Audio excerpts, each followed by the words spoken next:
My name is Benson. As a core member of the Special Harm Unit, I have seen the darkest corners hidden under the sun, but this case has pushed me to the edge of the abyss. That man imprisoned me in a confined room. No matter how I cried for help, there was never a response. Overwhelming sense of despair flooded over me. I couldn't help but recall the first time I met Laura. Whether she felt as utterly desperate as I did at this point, the victim of the case, named Laura, was abandoned by the culprit in the weeds of the park. When we found her, Laura was in a critical state, at the point of death. Judging from her clothing, she had obviously been assaulted. The man holding a machete was also taken back to the police station for interrogation. In the ambulance, I really couldn't bear to reopen Laura's wounds, but I had to grit my teeth and ask. But when she saw me, she began to throw things around like crazy. Luckily, the medical staff quickly injected her with an anesthetic, and Laura finally became completely quiet.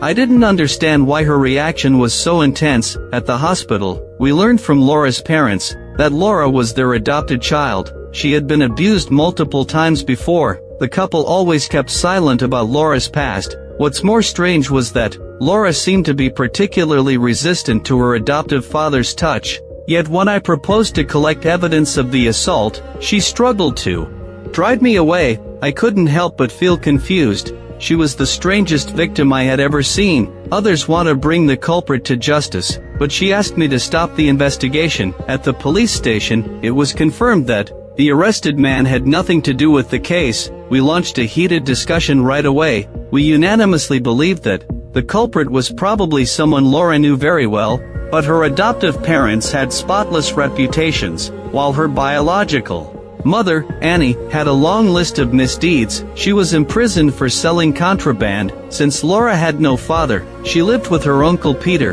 The case suddenly hit a dead end. Because Laura refused to cooperate with the police investigation, the superior issued an order right away. If there were still no clues, the case would be completely dropped. In the process of searching for clues, we learned from the director of the welfare institution that Laura's uncle Peter was a complete lunatic. He not only slept with Laura naked, but also forcibly took custody of her, and he threatened anyone who tried to stand in his way. I realized that Laura was being abused. To rescue her, I had to take action. My colleague Taylor and I quickly sneaked into Peter's house to look for clues. The pattering sound of water suggested that the other person was taking a shower. I began to search boldly. The mud-covered shoes, the prescription drugs in the cabinet, and a large bag of contraband found by Taylor immediately increased my doubts about Peter greatly. At the police station, Peter said that he had always felt guilty about Laura. If he hadn't insisted on taking drugs, Annie might not have been put in prison. What made me angry was that Peter knew the identity of the murderer all along. Under our repeated questioning, he revealed a shocking piece of news. He told me it's a cop now. Prison guard. The murderer forced Annie to contact Peter to smuggle contraband into the prison, and Laura's tragic experience was just a revenge carried out by the murderer. Because Annie failed to complete the task, he was simply worse than a beast. I hurried to verify with Laura, and her numb eyes confirmed everything. Since the murderer didn't show his face when committing the crime, all we knew was that he was a tall white man. I felt very sorry for the girl in front of me, and hoped to bring the murderer to justice right away. This wasn't for the so-called glory of the police punishing the murderer, but to give justice to the innocent. Laura finally agreed to let us take the assault report. I made a solemn promise to her that I would do my best to protect her. Who will protect my mom? He's raping her too. At this point, I felt very chilled, a law enforcer of justice, yet in the glory. Assaulted women. What's worse, Laura's assault report had disappeared without a trace. The hospital's surveillance had long been damaged. Luckily, the on-duty doctor wrote down the other person's police badge number, but it was an already scrapped one. The murderer obviously did this to destroy the evidence. Because the situation was urgent, I asked Taylor to sneak into the prison as Annie's lawyer. At that time, I just wanted to give Laura an explanation. Little did I know that it was precisely because of this wrong decision that the mother and daughter were separated by life and death. From then on, in the prison, Annie still dared not reveal the identity of the murderer. The arrogant prison guard forcibly took her away, but after learning our real identities, The warden refused to provide the list of prison guards who had received complaints on the grounds of leaking privacy. He always insisted that all employees were honest and upright, and it was impossible for them to sell contraband in the prison. After all, there were surveillance cameras everywhere inside the prison. But is this really the case? Through our investigation, we found that there had been 42 assault complaints in this prison, but all of them were hidden secretly. At this point, I suddenly realized that this police uniform could bring infinite convenience to criminals. At this point, Laura suddenly appeared at the police station and shouted abuse at us. Because Taylor's identity was exposed, Annie was framed and put into a dark cell. Laura even revealed to me that Annie had also been assaulted by the murderer for a long time. Laura, who didn't want her mother to be in danger, refused to continue cooperating with us. I stayed where I was, unable to recover for a long time. At this point, an indescribable sense of frustration suddenly welled up in my heart.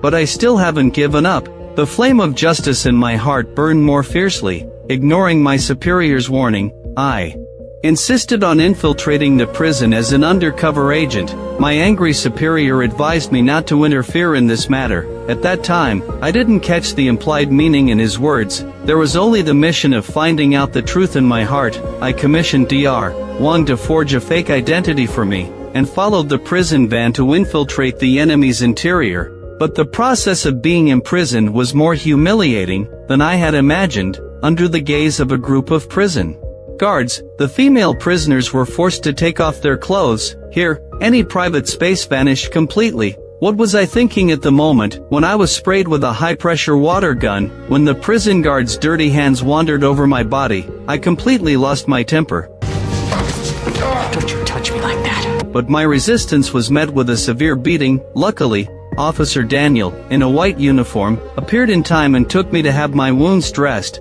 At that time, I didn't realize that I was stepping into the abyss step by step. In the infirmary, the doctor warned me never to provoke the prison guards, otherwise I would end up like the corpse behind me. I curiously asked about the identity of the person. Unexpectedly, So, Risa? Yeah, you know her? 我感到极为内疚。 because of our mistake, Annie had to bear all the consequences. Laura told Taylor angrily that her mother must have been murdered by the killer. After all, Annie had sent a letter not long ago. How could she suddenly become disheartened? Her guess was indeed correct. The forensic doctor judged, based on the strangulation marks on Annie's neck, that she was strangled to death by the killer. Then it was faked as a case of suicide. But we were helpless, simply because of the lack of conclusive evidence, and the local government's financial shortage. They dared not easily offend the prison, and had to wrap up the case hastily. A girl in the prison suddenly told me that as long as I made myself attractive, the prison guards would give me everything I wanted. But this required paying a heavy price. At this point, I suddenly found that my colleague Tutu was lurking here disguised as a prison guard. It turned out that he was the one who knocked me down last time. To make the performance more realistic, he had no choice. We took the opportunity to learn that the prison guards here actually used female prisoners as tools for venting.